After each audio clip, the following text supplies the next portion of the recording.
oras gihatod kaninyo sa EXL Magkabuhay. Buhay at makulay ang buhay sa EXL Magkabuhay. This time check is brought to you by San Miguel Pale Pilsen, the true global Filipino beer. Kining nga oras, hatod ka nato sa Biotrof Herbal Capsules. The Wonder Food Supplement. Oras, hatod ka nato sa Camel Soy Sauce. This newscast is brought to you by iBerry. This time check is brought to you by Rexidol. Bilis banat sa apat. Said Health Testimonies. Si Sir Pablito Simudlan nakasinati og kidney problems ni sandig sa Said Cogon Herbal Capsule ug Said Panyawan Plus. Siya naulian. Sakit na yun ayo akong kilid nga nakaihit yung kog dugo. Mao tong nakadungog magkuhan sa radyo nga kogon o panyawan. Nipalit dahin ko awan na kaloy sa Diyos na wala. Wala na ko nakapatik apay wa naman ko gibati. Nya kahandog karon nagmintin ako. Handog karon ayo na ko gunikan sa kogon o panyawan. Pablito Simudlan amon isa sinta nakapin saboy na bista. Said Health Report. Nagpa-laboratory ko, akong sugar, 304. So, kadang nakainom ko aning seed panyawan, coffee mix. Wala ko kabutag-us kabulan. Pa, sugar ko kusog, 117 na lang akong sugar. Kanira akong gi-maintain, seed panyawan, coffee mix. Rosemary Kalumba, 61. Kalag-kalag, Ayongon, Negros Oriental. Said Health Testimonies.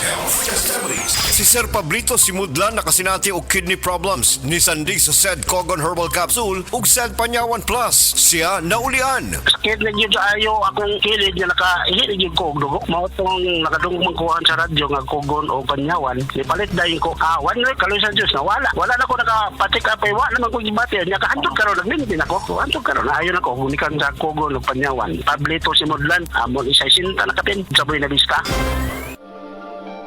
Taas na uric acid. Mao kana ang nasinati ni Nanay Penny Galacio sa 60 anyos ug natabangan sa Paragis Bila-Bila Herbal Capsule. Nagharawag tambal gipang inom, nagsinaw balik-balik, pa-medical, pa-ultrasound, taas akong uric, akong ulo magsiku kalipong. Nagparagis ko, nanay kausaban, ug nanambok na gani po. Pagsugod na inom sa Paragis, makapi man na siyang magkapsul, pinta na yun akong gibati. Sa Paragis Bila-Bila, dili na ka mag-agwanta pa. Balita! Di pa sidunggang sa PRC ang Asian College of Technology isip top 3 best performing school sa tibuok Pilipinas sa Teachers Board Exams o top 10 sa Nurses Board Exams. Kanindo di sa ACT Mano, barato ang tuition fee, may 100,000 pesos ka scholarship agad ang matag estudyante sa criminology, nursing, IT, engineering, education, HM, tourism o business. Ug libre pa gid ang senior high school sa ACT. Si Kuya Rick Sibitaw ni mo, ni-graduate sa ACT, dako na kay-sundo sa Singapore. Basta tatang Asian College of Technology, respetado sa Asia ug abroad. Gusto po nako si Junior mag-criminology sa ACT. Sige ma, pa, di namin magdugay. Mo ato namin ni Junior sa ACT. Oh, ang inyong plite ay kalimti.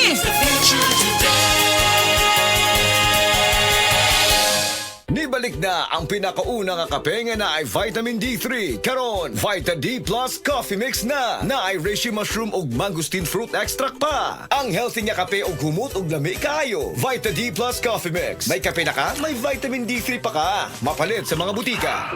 Mga higala, karong mga panahon na daghan na kayong herbal supplements. Bisag unsa na lang, pero ang pangutana unsa man gyud ang atong nga masaligan para sa atong panglawas. Labi na kung nagkaidara na ta. Para nako ha, klaro kaayo diri ko sa hinimo sa Unilab, ang Herba Strong. Mao gyud ni ang pinakaunang herbal supplement nga gihimo sa Unilab. Mao nga salig gyud ko ani.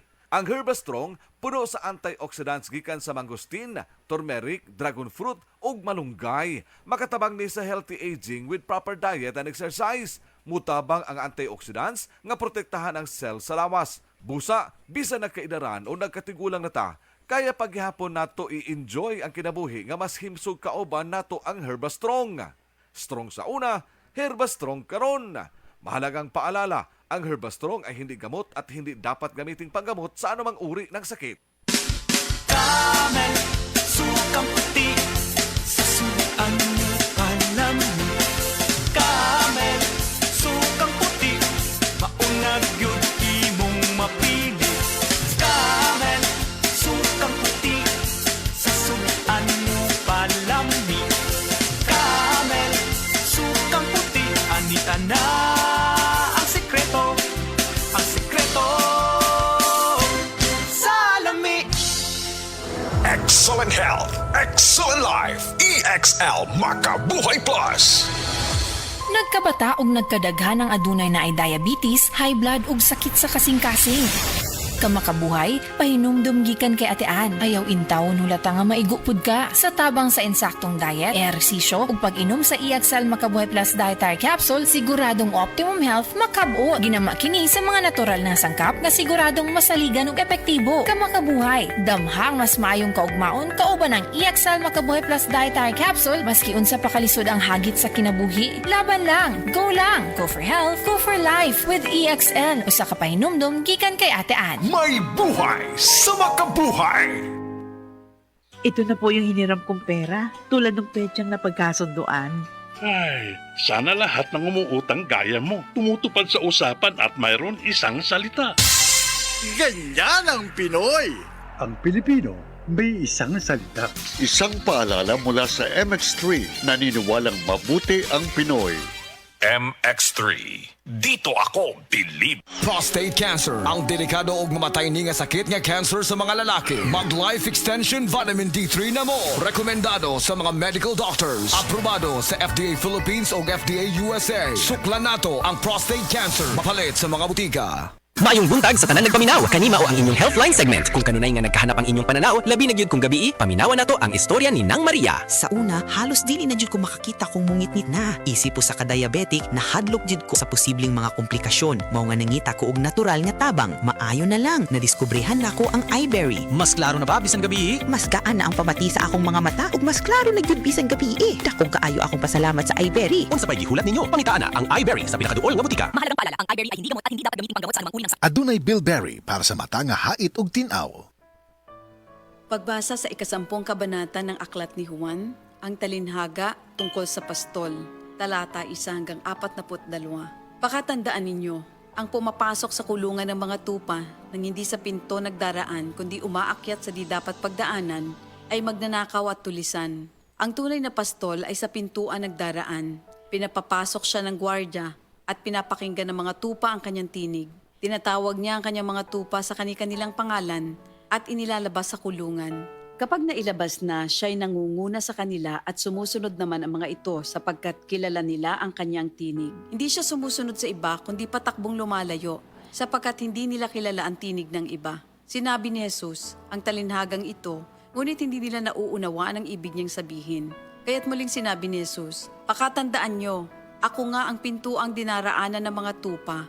Ang mga nauna sa akin ay mga magnanakaw at mga tulisan, ngunit hindi sila pinapakinggan ng mga tupa. Ako ang pintuan. Ang sinumang pumapasok sa pamamagitan ko ay maliligtas. Papasok siya't lalabas at makakatagpo ng pastulan. Dumarating ang magnanakaw para lamang magnakaw, pumatay at manira. Naparito ako upang ang mga tupa ay magkaroon ng buhay, ng isang buhay na masagana at ganap. Ako ang mabuting pastol. Iniaalay ng mabuting pastol ang kanyang buhay para sa mga tupa. Ang bayaran ay tumatakas kapag may dumarating na asong gubat. Iniiwan niya ang mga tupa, palibas ay hindi siya pastol at hindi kanya ang mga ito. Kaya't sinusunggaban ng asong gubat ang mga ito at binubulabog. Tumatakas siya, palibas ay bayaran lamang at walang malasakit sa mga tupa. Ako nga ang mabuting pastol, kung paanong kilala ako ng Ama at siya kilala ko, gayon din naman kilala ko ang aking mga tupa at ako'y kilala nila. At iniaalay ko ang aking buhay para sa aking mga tupa. Mayroon akong iba pang mga tupa na wala pa sa kulungang ito. Kinakailangan sila'y ipasok ko rin at papakinggan naman nila ang aking tinig. Sa gayon magiging isa na lamang ang kawan at isa ang pastol. Dahil dito'y minamahal ako ng Ama, sapagkat iniaalay ko ang aking buhay, upang ito'y kunin kong muli. Walang makakakuha ng aking buhay, kusa ko itong ibinibigay. Mayroon akong kapangyarihang ibigay ito at kuning muli. Ito ang utos na tinanggap ko sa aking Ama. Dahil sa mga pananalitang ito, hindi na naman nagkaisa ng palagay ang mga Hudyo. Marami sa kanila nagsabi, talagang sinasapian na ito ng demonyo at nababaliw. Bakit ba kayo nakikinig sa kanya? Sinabi naman ng iba, hindi nakakapagsalita ng gano'n ng isang sinasapian ng demonyo. Nakakapagpagaling ba ng bulag ang demonyo? Taglamig na noon at kasalukuyang ipinagdiriwang sa Jerusalem ang pista ng pagtatalaga ng templo. At habang naglalakad si Jesus sa templo, sa portiko ni Solomon, pinaligiran siya ng mga Hudyo at sinabi sa kanya, hanggang kailan mo ba kami ilalagay sa alanganin? Kung ikaw nga ang Kristo, Sabihin mo na ng tuwiran. At sumagot si Jesus, sinabi ko na sa inyo, ngunit ayaw ninyong maniwala. Ang mga ginagawa ko sa pangalan ng aking Ama ay nagpapatotoo tungkol sa akin. Ngunit ayaw niyong maniwala sapagkat hindi kayo kabilang sa aking mga tupa. Nakikinig sa akin ang aking mga tupa. Nakikilala ko sila. Sumusunod sila sa akin. Binibigyan ko sila ng buhay na walang hanggan. Kailan may hindi sila mapapahamak at hindi sila maaagaw sa akin ninuman. Ang aking Ama na siyang nagbigay sa kanila, sa akin, ay lalong dakila sa lahat at hindi sila maaagaw ninuman sa aking Ama. Ako at ang Ama ay iisa. Ang mga pinuno ng mga Hudyo muling dumampot ng bato upang batuhin siya. Kaya't sinabi sa kanila ni Jesus, marami akong mabubuting gawang ipinakita sa inyo mula sa Ama. Alin ba sa mga ito ang dahilan at ako'y inyong gustong batuhin? Sumagot ang mga pinuno ng mga Hudyo, hindi dahil sa mabubuting gawa kaya ka namin babatuhin, kundi dahil sa paglapastangan mo sa Diyos, sapagkat nagpapanggap kang Diyos, bagamat tao ka lamang. Tumugon si Jesus, di ba nasusulat sa inyong kautusan? Sinabi ko, mga Diyos kayo. Mga Diyos ang tawag ng kautusan sa mga pinagkatiwalaan ng salita ng Diyos at hindi maaaring ipawalang bisa ang sinasabi ng kasulatan. Ako'y pinili at isinugo ng Ama. Paano ninyo ngayon masasabing nilalapastangan ko ang Diyos? Dahil sa sinasabi kong ako ang anak ng Diyos? Kung hindi ko ginagawa ang mga pinapagawa ng aking Ama, huwag niyo akong paniwalaan. Ngunit kung ang ginagawa ko ay ang mga ito, paniwalaan ninyo ang aking mga gawa kung ayaw ninyong maniwala sa akin. Sa gayon matitiyak ninyong nasa akin ang Ama at ako'y nasa Kanya. Kaya tinangka naman nilang dakpin si Jesus, ngunit siya'y nakaalis. Muling pumunta si Jesus sa ibayo ng Jordan sa pook na dating pinagbautismohan ni Juan. Habang naroroon siya'y maraming lumalapit sa Kanya. Sinasabi nila, si Juan ay walang ginawang himala, ngunit totoo ang lahat ng sinabi niya tungkol sa taong ito. At doon, maraming sumampalataya kay Jesus. Ito ang salita ng Diyos. Your bill, sir. What? 14,000 pesos for dinner? 1,400 only, sir. Price check or eyes check for expert eye care, state-of-the-art facilities, affordable eyewear. Go to EO Executive Optical. Your bill, sir. Order po more. Dessert? EO, love your eyes. For expert eye care, come to EO Executive Optical. EO Executive Optical. Love your eyes. Ahoy! Kidney care time! Perhesyo ning magpadialysis gasto kaayo. Maayo na lang niya ang Kidney Care. Brad, unsay imong nasinati sa Kidney Care? Ako si Loloy taga Danau, 50 ang edad. Tulo na kabuan-wan ako nagdialysis. Sukad nga naggamit ko og Kidney Care. Nibalik ang akong kusog sa matag adlaw.